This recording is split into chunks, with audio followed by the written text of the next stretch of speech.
नमस्कार, स्वागत है आपका जनगणमन 24/7 पर। इस समय मोदी जी कई देशों के दौरे पर हैं और दौरे पर हो या ना हो, लेकिन जो पूरी हमारी विदेश नीति है कि हम किन देशों से इंटरैक्ट करते हैं, उस इंटरैक्शन के पीछे सेंटर फोकस में मोदी जी के एक ही व्यक्ति होता है और वो है गौतम अदानी। अब गौतम अदानी का एक आंकड़ा सामने आया है जो कि मैं आपको दिखाना चाह रही हूँ एक तस्वीर के जरिए। और उस तस्वीर को अगर आप देखेंगे तो ये वो देश हैं जहां पर गौतम अदानी ने अपना बिजनेस खोया है या उनकी बिजनेस डीलिंग्स कैंसिल हुई हैं। अब ये देखिए, पहले नंबर पे है अमेरिका, फिर Australia, Bangladesh, Congo, France, Kenya, Sri Lanka और साथ में नॉर्वे भी है जहां का sovereign wealth fund has been black listed Adani ports का। तो वो ब्लैकलिस्ट किया गया है। ये एक लंबी फेहरिस्त है उन देशों की जिनसे कि अदानी अपनी बिजनेस डील कैंसिल कर चुके हैं या फिर उनको बहुत ज्यादा ऑब्जेक्शन है कि अदानी ने किस तरह से डील किया है। अब जाहिर सी बात है कि ये सारे डील्स बिना मोदी जी के मर्जी के, बिना मोदी जी के आशीर्वाद के नहीं हुए होंगे। तो सवाल ये उठता है कि मोदी जी के विदेश नीति पर जब इतने सवाल खड़े हो रहे हैं, तो क्या इस विदेश नीति को चौपट करने में केवल एक ही व्यक्ति का हाथ है, वो है प्रधानमंत्री नरेंद्र मोदी, और दूसरा जो उनका कारण है सबसे बड़ा, वो है गौतम अदानी। गौतम अदानी की बिजनेस डीलिंग्स हमारे इकोनॉमिक डिप्लोमेसी को किस तरीके से अफेक्ट कर रही हैं, इस पर हम बातचीत करेंगे। हमारे साथ प्रोफेसर आफ्ताब कमल पाशा, अंतर्राष्ट्रीय मामलों के एक्सपर्ट और डिप्लोमेट हमारे साथ हैं।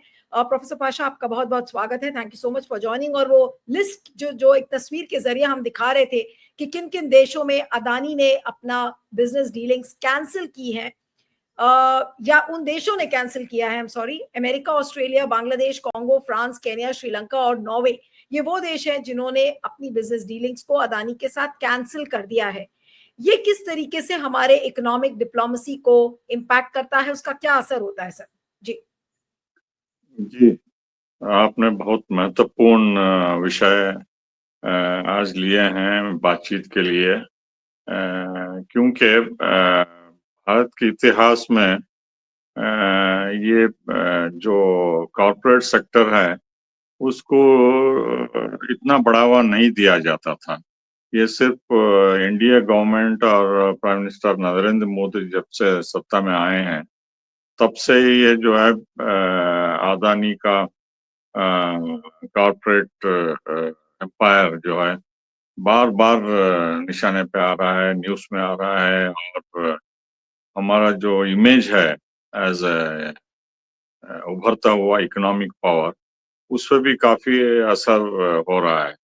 क्योंकि भारत के इतिहास में 47 से जब हम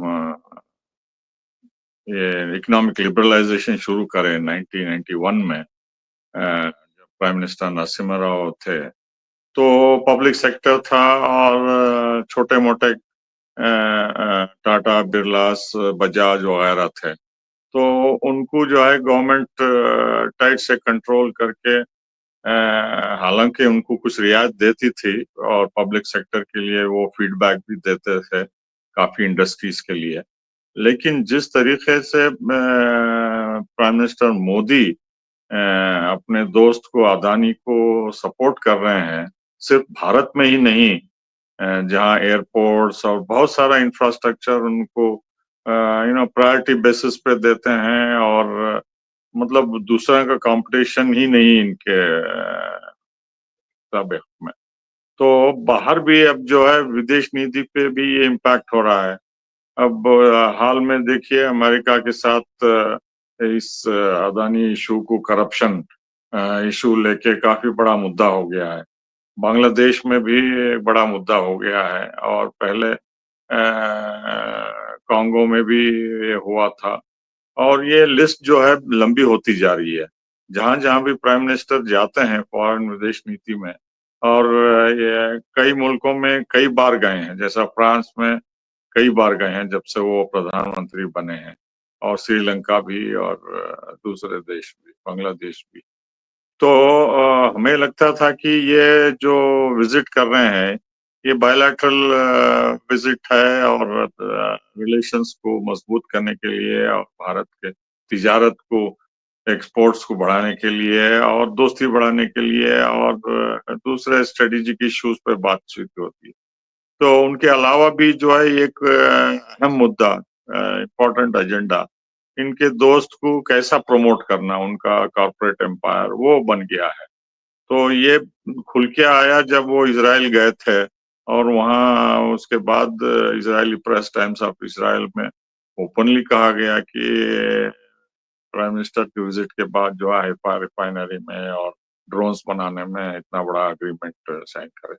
तो अगर छोटे-मोटे कॉन्ट्रैक्ट्स अगर होते, जैसा पहले एल-एन-टी वगैरह को खाड़ी के देशों में मिलते थे, अब तो ये अरबों डॉलर, हज़ारों के करोड़ों के डॉलर प्रोजेक्ट्स जो है जो कि पब्लिक सेक्टर को आना चाहिए था। देखिए, कोई कई दशकों से हमारे पब्लिक सेक्टर पूरे दुनिया में मशहूर है। हालाँकि कुछ प्राइवेट सेक्टर भी थे, लेकिन पब्लिक सेक्टर इतना नाम कमाए हैं, चाहे बीएचईएल हो या एनटीपीसी हो या यूपी ब्रिज कंस्ट्रक्शन कंपनी हो, बहुत सारे राइट्स, आरआईटीएस हो या रोड बिल्डिंग में हो, इंफ्रास्ट्रक्चर बिल्डिंग में हो, पब्लिक सेक्टर के कंपनीज इतना नाम कमाए हैं। अभी भी लोग लिबिया में, यूएई में, सऊदी में और सीरिया में, हर जगह जहाँ भी मैं गया हूँ इस क्षेत्र में, लोग तारीफ करते हैं कि इतना अच्छा एग्जीक्यूशन करते थे प्रोजेक्ट्स और इतने डिसिप्लिन थे वर्कर्स और टाइम पे डिलीवरी होता था बोल के बहुत तारीफ करते थे। तो उस तारीफ से इंडिया का नाम मशहूर होता था कि इंडिया की कंपनीज इतना अच्छा प्रोजेक्ट्स बना रहे हैं, चाहे एयरपोर्ट्स हो या स्कूल्स हो, एयरपोर्ट्स, दूसरा इंफ्रास्ट्रक्चर रिलेटेड टू एयरपोर्ट, जैसे हॉस्पिटल्स का। और इतने कठिन वेदर कंडीशन में, क्योंकि वहाँ 50 डिग्री से ज्यादा टेम्परेचर होता है लिबिया में और कुवैत में और पूरे खाड़ी के देशों में। तो मेहनती लोग जो भारत से जाके करते थे, उनकी बहुत तारीफ होती थी और इंजीनियर्स की और डिसिप्लिन नेचर और करप्शन के बगैर जो है ये सब कंपनियां भारत का नाम उजागर करती थी और वहां से बहुत सारे प्राइजेस भी उनको मिले। लेकिन अब पिछले 10-11 साल में हम ये देख रहे हैं कि अदानी अदानी बोल के हर जगह ये कंपनीज को अवार्ड मिल रहा है और जहां भी जाते हैं प्राइम मिनिस्टर वहां इनको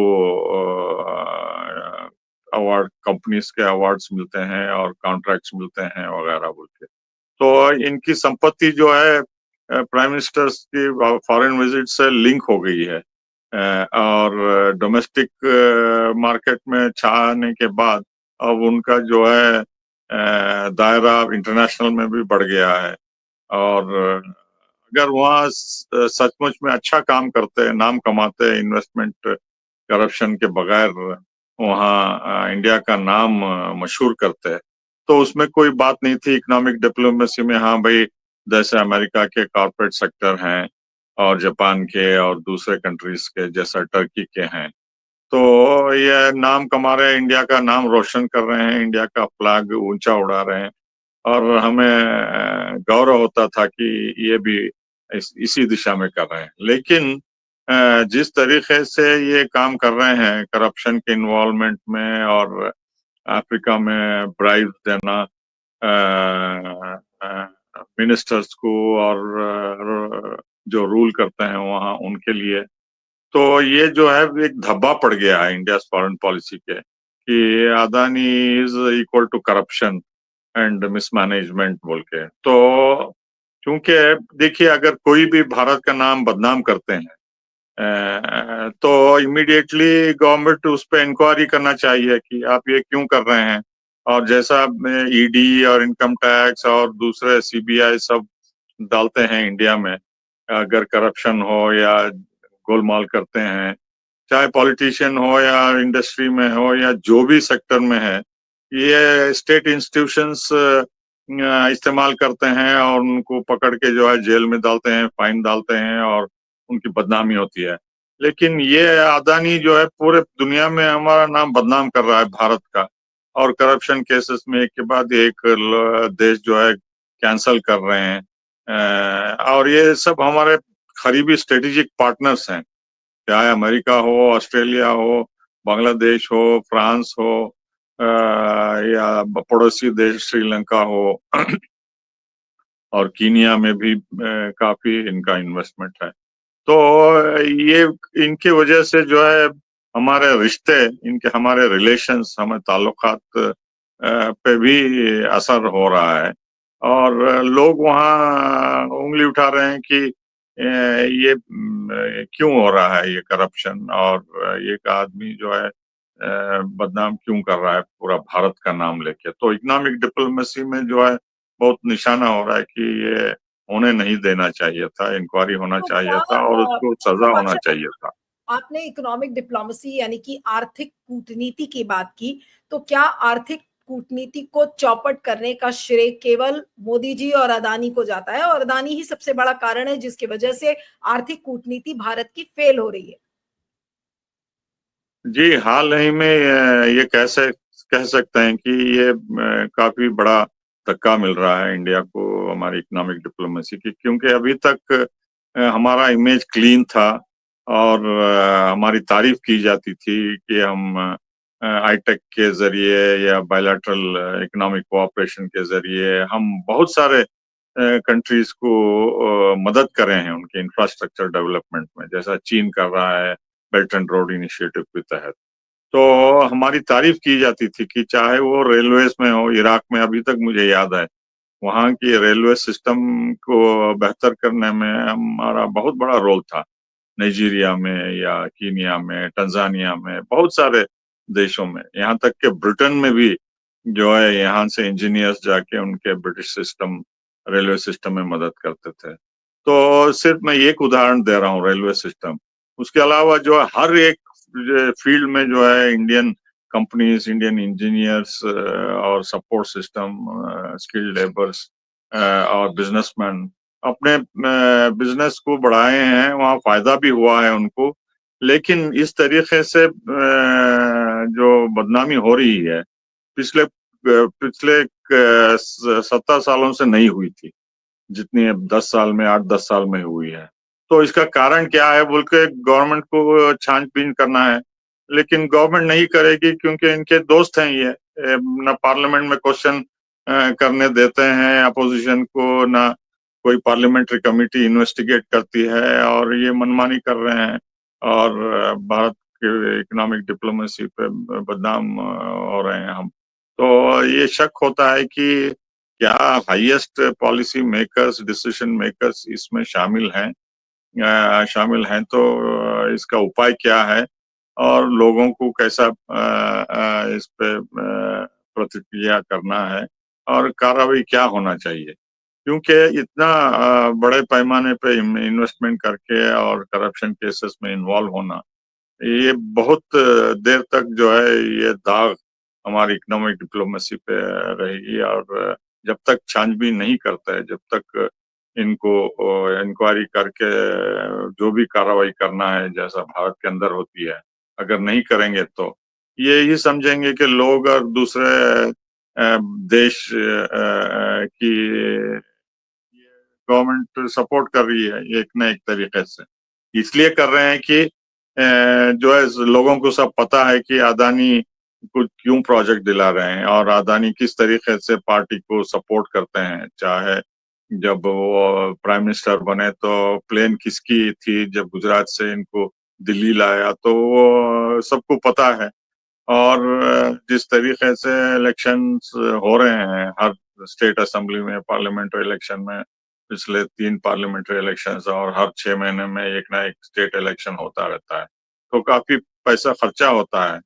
तो इतने बड़े पैमाने पे जो खर्चा होता है, तो इलेक्शन कमीशन में भी मुद्दा उठाया गया था, लेकिन इसको भी दबा दिया जाता है कि कहाँ से आया इतना पैसा, कैसा कर रहे हैं और दूसरे दूसरे पार्टियों को पाबंदी लगाते हैं और रिस्ट्रिक्शंस करते हैं या डिमोनेटाइजेशन के ज़रिए उनको अफ़ेक्ट होता है वगैरह बोल के। तो ये नेक्सस जो है कॉर्पोरेट सेक्टर और पॉलिटिशियन के बीच में ये लोगों की नज़रों में ये हो रहा है कि करप्शन हो रहा है, मिसयूज़ हो रहा है पावर का और हमारा जो इमेज है बाहर उस पे भी छवि आ रही है बोल के ये नुक्ताचीनी कर प्रोफेसर रहे हैं। पाशा, इसके पहले भी तो प्रधानमंत्री थे और ऐसा तो नहीं है कि कॉर्पोरेट्स को सपोर्ट नहीं करते थे, पहले की सरकारें, उनको भी सपोर्ट होता था। लेकिन अब और पहले में आपको क्या फर्क नजर आता है जहां तक आर्थिक कूटनीति की बात है? पहले के प्रधानमंत्री थे, मनमोहन सिंह थे, नेहरू जी थे, इंदिरा गांधी थी, उस समय के और मोदी जी के युग में आपको क्या फर्क नजर आता है आर्थिक डिप्लोमेसी की जब हम बात करते हैं? जी नहीं, आपको मैंने बताया 91 तक सिर्फ पब्लिक सेक्टर एक्टिव थे। लिस्ट भी बताया आपको कौन कौन से थे। तो जी बिरला टाटा जो है छोटे पैमाने पे यहाँ वहां लेते थे, लेकिन ये अदानी अंबानी का जो है अभी पिछले 10-12 सालों से उभर के निकल रहा है। और सबसे बड़ा मुद्दा ये है कि करप्शन करप्शन जो इंडिया में करते हैं, तो अमेरिका में भी यही कल्चर है बोल के वो घूस देने लगे और वहां पकड़े गए और केस दर्ज है और भारत का इमेज खराब हो रहा है। और गवर्नमेंट लीडर्स जो है इसमें एक न एक तरीके से वो लीवरेज करके उनको दबाव डाल के हमारे इंटरेस्ट के खिलाफ कुछ ना कुछ करते रहते हैं, जैसा अमेरिका इसको इस्तेमाल करके दबाव डाल रहा है। तो दूसरे देश भी जो है जो हम डिकोलोनाइजेशन में सपोर्ट कर रहे हैं, कांगो को, कीनिया को वगैरह, तो वो भी नाराज होंगे कि भारत का इमेज जो अच्छा था, लिबरल डेमोक्रेसी और इमर्जिंग इकोनॉमिक पावर, हमको ट्रेड चाहिए बोल को, सिर्फ एक इंसान को अगर एक कॉर्पोरेट को फायदा होता है तो वो भी कंदराएंगे और सवाल खड़ाएंगे। तो इस लिहाज से मेरे ख्याल से इस पे पूरा क्लीन होके आना है गवर्नमेंट को और लोगों को बताना है कि इनके खिलाफ भी इंक्वायरी हो सकती है, जैसा भारत में कई लोगों के खिलाफ इंक्वायरी करके सीबीआई केसेस और ईडी केसेस, इनकम टैक्स के और कोर्ट लेकिन के आपको प्रोफेसर वगैरह सब। पाशा लगता है कि मोदी सरकार कभी भी इन चीजों पर कुछ सफाई से बता पाएगी? बहुत बार ऑपोजिशन ने सवाल करने की कोशिश किया कि भाई आप अदानी को अलग अलग देशों में क्या जाके फायदा पहुंचाते हैं, उस पर तो सरकार ने कभी कुछ बोला नहीं। एमपीज शोर मचाते हैं तो एमपीज को संसद से बाहर निकाल दिया जाता है। तो कभी भी आपको लगता है कि इसकी असलियत हमें पता चल पाएगी कि अदानी को वाकई में कितना मोदी जी ने फायदा पहुंचाया है और देश के इंटरेस्ट को ताक पर रखकर पहुंचाया है? जब तक ये गवर्नमेंट है मुझे उम्मीद नहीं है कि कुछ इंक्वायरी होगी और इनके खिलाफ कुछ कार्रवाई होगी। हाँ, अगर ये हारते हैं इलेक्शन में, दूसरी गवर्नमेंट अपोजिशन की आती है या इनकी गवर्नमेंट गिर जाती है, तो तब इंक्वायरी बिठा के देखिए, अब जो जहां भी ये फॉरेन कंट्रीज का जिक्र है तो वो कोऑपरेट करेंगे भारत के साथ अगर इंडिपेंडेंट इंक्वायरी करना है तो लेकिन ये गवर्नमेंट से उम्मीद रखना बेमाने है। तो ये करने वाले नहीं है, क्योंकि ये एक्सपोज हो जाएंगे कि वो खुलेआम बोलेगा कि ये गिव एंड टेक है। मैं आपको एक ना एक तरीके से मदद कर रहा हूँ और आप मुझे कोई फेवर नहीं कर रहे हैं और ये लेन-देन बिज़नेस में होता है बोल के। तो इस लिहाज से जो है जो सच है वो लोगों तक इस गवर्नमेंट के अंदर तो ना आने की उम्मीद नहीं है, चाहे पार्लियामेंट में हो या प्रेस में हो या जुडिशियल इंक्वायरीज भी उसको मैनिपुलेट करके कुछ ना कुछ दबाने की कोशिश करें। आपको लग रहा है कि किसी भी सूरत में अब ये जो देश हैं जिन्होंने अदानी से अपनी डीलिंग्स को कैंसिल कर दिया है, ये किसी भी तरीके से अदानी का कोई भी एंगेजमेंट क्या फिर से रिवाइव कर सकते हैं किसी भी सूरत में? हाँ, एक एक शर्त पे कर सकते हैं कि उनको आश्वासन देना होगा कि आप ये जो हरकतें करें जिसकी वजह से आपको निकाला गया था, अगर आप आश्वासन देते हैं कि ये नहीं करेंगे, तब तो रिकंसिडर कर सकते हैं। लेकिन एक बार जब बदनामी हो जाती है, तो लोगों के दिलों में शक रहता है, डाउट रहता है कि ये दोबारा करेगा ये इस ऐसी हरकतें और हमें नुकसान होगा बोल के वो अनटचेबल की तरह वो ट्रीट नहीं करेंगे उनको। तो इसलिए ऐसे जो है सिर्फ अदानी का प्रोजेक्ट अफेक्ट नहीं होगा, लेकिन भारत के एक्सपोर्ट्स पे भी, इंपोर्ट्स पे भी काफी असर होगा, क्योंकि ये मामूली बात नहीं। जैसा अब राफेल के बारे में इतना लंबा चौड़ा करप्शन का केस चला, सुप्रीम कोर्ट तक गया, तो उसमें क्लियरली था कि रिलायंस की बोगस कंपनियां को भी कॉन्ट्रैक्ट दिए जा रहे थे और प्राइजेस जो है बढ़ा चढ़ा के इल्जाम लगाया था कि ये भारत ने बहुत महंगा जहाज खरीदा।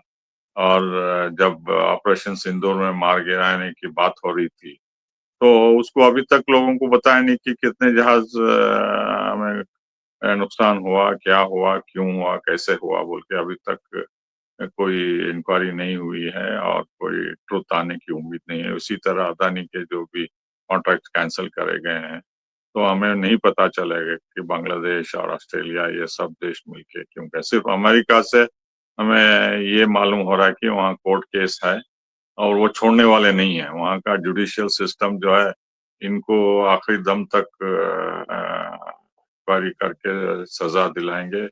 और हम जो है लाचार हो गए, प्राइम मिनिस्टर लाचार हो गए हैं इनके सामने कि ये कैसा हो गया और हमें इतनी तकलीफ हो रही है इनकी वजह से, बोल के। क्योंकि वहाँ का सिस्टम ट्रांसपेरेंट है बहुत हद तक। हालांकि रियायत दिए हैं डोनाल्ड ट्रंप, लेकिन वो टेम्पररी है और वहाँ के जुडिशियल सिस्टम को वो अंडरमाइन नहीं कर सकते।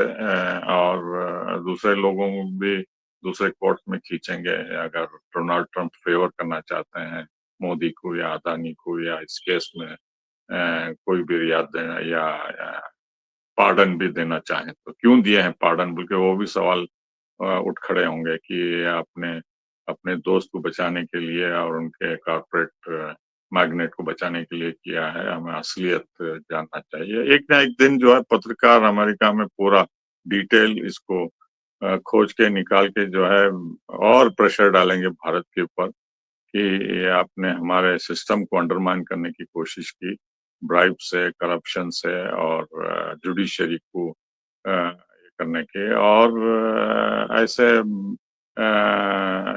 अनएक्सेप्टेबल कल्चर को प्रमोट कर रहे हैं जैसा आप इंडिया में करते हैं। तो ये अलग अलग देश हैं, हमारे पास ऐसा नहीं चलेगा, बिल्कुल पूरा एक्सपोज होगा आगे चल के। ये बल्कि बहुत बड़ा मसला हो जाएगा भारत और अमेरिका के बीच। लेकिन आखिरी सवाल बस करूंगी प्रोफेसर पाशा कि ये जो डीलिंग्स हैं अदानी की मोदी जी द्वारा जो की जा रही है, हर चीज में मोदी जी अदानी को आगे रखते हैं, कितना बड़ा खामियाजा आपको लगता है कि भारत को आने वाले दिनों में भुगतना पड़ेगा? अदानी तो जो झेल रहे हैं वो झेल ही रहे हैं, उनकी बदनामी हो रही है, उन कंगाली के कगार पर हैं, उनको पैसे मार्केट से उठाना उनके लिए मुश्किल हो गया है, दिवालियापन फेस कर रहे हैं अदानी, अलग अलग जगह जो नुकसान हो रहा है देशों में उसके वजह से वो तो हो ही रहा है, छवि उनकी अलग खराब हो रही है।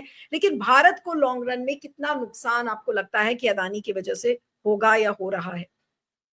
जी ऑलरेडी हो चुका है। ये लिस्ट तो अभी प्रिलिमिनरी लिस्ट है और इनका एम्पायर जो है काफी देशों में फैला हुआ है। तो वहाँ क्या कर रहे हैं धीरे धीरे उबल के प्रेस में आएगा, लोगों को भी पता चलेगा। और जो है भारत के नाम में ये जो है ऐसी हरकतें कर रहे हैं अपने फायदे के लिए, एक्सप्लॉयटेशन के लिए, चाहे वो लोकल लेबर को सैलरीज देने में हो, वर्किंग आवर्स में हो, ट्रेड यूनियन राइट्स में हो, या प्रोडक्ट्स बनाने में हो, सब स्टैंडर्ड इनपुट लेने में हो। बहुत सारे चीजें होती हैं। अगर मान लीजिए ये ब्रिज बना रहे हैं या रोड बना रहे हैं, वो अच्छी क्वालिटी का सीमेंट या मटेरियल अगर नहीं यूज कर रहे, एक दो साल में चला गया कंपेयर टू अदर कंपनीज, तो नाम रखेंगे कि ये भारत का अदानी ने ऐसा किया और इसमें धांधलेबाजी हुई है और सब स्टैंडर्ड मटेरियल यूज किया है, बोल के भारत का इमेज जो है खराब होगा। जो कि अभी तक बरकरार था, बहुत अच्छा था, रेप्यूटेशन था, प्रेस्टीज था, और जो भी कंपनीज बाहर गए थे उन्होंने बहुत अच्छा काम किया, नाम कमाया, और अभी रोशन है उनके नाम अभी तक। वहाँ लिखा हुआ है कि एनटीपीसी और लार्सन एंड टोब्रो या UP roads and bridge construction या राइट्स, हजार सौ कंपनीज, पूरी लिस्ट है कई किताबों में जो एग्जामिन कर रहे हैं कि Indian empire infrastructure, rebuilding empire कितना मजबूत है और कितना मशहूर है और कितने कॉन्ट्रैक्ट्स मिले हैं, हजारों के बिलियन डॉलर्स के, ओमान से लेके आप जो भी आप जाइए इन खाड़ी के देशों में, West Asia, Libya, Algeria, Sudan, Yemen, Somalia, Jordan, Syria, मैं सब जगह गया हूँ और हर जगह तारीफ होती है इन पब्लिक सेक्टर कंपनीज की। मुझे एक भी मिसाल नहीं मिला जहां ये करप्शन में इन्वॉल्व थे कंपनीज। तो इतना अच्छा इमेज रख के अब जो है अदानी ऐसे हरकतें करके इंडिया का नाम बदनाम कर रहे हैं। और इसमें सबसे दुख की बात यह है कि ये प्राइम मिनिस्टर के दोस्त हैं और उनके खिलाफ कोई कार्रवाई नहीं हो रही है, कोई इंक्वायरी नहीं हो रही है। और ये बदनामी जो है इन 6-7 देशों के अलावा और भी फैल सकती है, जहां भी जाके इनको प्रोजेक्ट दिलाए हैं और इनका एम्पायर एक्सटेंशन में जो है ये लगे हुए हैं मिनिस्टर्स से लेके सभी तक। तो ये बहुत ही शर्म की बात है और वेरी सीरियस मैटर है ये। जल्द से जल्द इनको जो इनके हरकतों पे निगरानी होनी चाहिए और पाबंदी होनी चाहिए और थरो इंक्वायरी होनी चाहिए कि ये क्यों हो रहा है, कैसे हो रहा है और भारत का इमेज क्यों खराब हो रहा है इनकी वजह से। एक के बाद जो है बॉयकॉट कर रहे हैं और अदानी का नाम मोदी से जुड़ा हुआ है। जब भी जाते हैं तो मोदी का नाम आता है और जहां भी इनको अवार्ड दिया जा रहा है, प्राइज दिया जा रहा है और ये जो जाते हैं तो उनको शक होता है कि अदानी भी इसमें कुछ इसका रोल है, उनको अवार्ड दिलाने में, इनको ब्राइब करने में लीडर्स को कि आप हमारे प्राइम मिनिस्टर को अवार्ड दीजिए और हमारे प्राइम मिनिस्टर आएंगे, आप प्रोजेक्ट दीजिए और उनका फायदा ढूंढते रहते हैं। तो ये कल्चर जो है बहुत ही खतरनाक है, डेंजरस है और ये लॉन्ग टर्म डैमेज करेगा हमारे इमेज को। एक सवाल और आएगा कि ये जो सारे देश हैं, ये कई महीनों से हम लोग देख रहे हैं कि America, Australia, Bangladesh, Congo, France, ये वो देश है जहां पर प्रोटेस्ट भी हुए हैं अदानी के प्रोजेक्ट्स को लेकर और ये कई महीनों से चल रहा है। लेकिन आज इसको डिस्कस करना ये चीज इतना जरूरी क्यों है? क्योंकि जो लोग हमारा कार्यक्रम देख रहे हैं वो भी ये सोचेंगे कि अरे भाई आप लोग अदानी और मोदी के पीछे ही पड़ गए हैं। लेकिन आज इस विषय पर लोगों को बताना किस लिए जरूरी है? अंत में बस एक टिप्पणी आपसे इस पर भी चाहेंगे कि क्यों लोगों को जानना जरूरी है कि ये अदानी और मोदी मिलकर क्या उन्होंने आर्थिक डिप्लोमेसी का किया है। देखिए, आम इंसान, आम भारतीय ये परेशान है कि पैसे जो है पब्लिक सेक्टर बैंक में अपनी सिक्योरिटी के लिए रखते हैं, फिक्स्ड डिपॉजिट में रखते हैं, अपने पेंशन के पैसे रखते हैं, सेविंग्स के रखते हैं, इस उम्मीद में कि ये गवर्नमेंट की बैंक है और उनका पैसा जो है सिक्योर होता है, महफूज रहता है और बैंक्स दिवालिया नहीं होंगे। जब एक के बाद स्टेट बैंक सब मर्ज होने लगे एसबीआई में और दूसरे public sector bank, syndicate bank से कैनरा और दूसरे बैंक से मिलाया गया, तो उसी समय पता चला कि कई जो है ये कॉर्पोरेट सेक्टर के इतना सारा लोन, इनको लोन पहले इतना हजारों के करोड़ कैसा मिला इनको, किन के इशारों पे मिला और क्या रूल्स को वायलेट करके मिला और ये डिफॉल्ट कैसा हुआ और गवर्नमेंट क्या कार्रवाई करी है बोल के गुमान होता है कि अगर हमारा मेहनत का किया हुआ खून पसीना करके हम जो कमाई है बैंक्स में रखे हैं और बैंक्स ही खत्म हो जाते हैं, डूब जाते हैं, दिवालिया हो जाता है इनकी वजह से, तो गवर्नमेंट के ऊपर भी निशाना आता है और लोग अपनी परेशानी देखिए, कई स्टेट्स में कई बैंक्स डूब गए हैं और लोगों को पैसा निकालने के लिए तकलीफ होती थी, रिस्ट्रिक्शंस होता था। तो ये धीरे-धीरे पता चल रहा है कि जो है गवर्नमेंट इनको फेवर कर रही है। ये कॉर्पोरेट सेक्टर वालों को हजारों के करोड़ पब्लिक सेक्टर से, बैंक से लेके इनको दे रही है और ये वापस नहीं कर रहे हैं और ये कुछ लोग फरार होके भाग जाते हैं इंडिया छोड़ के। जी। चलिए, आपका बहुत बहुत शुक्रिया professor Pasha. Thank you so much for joining.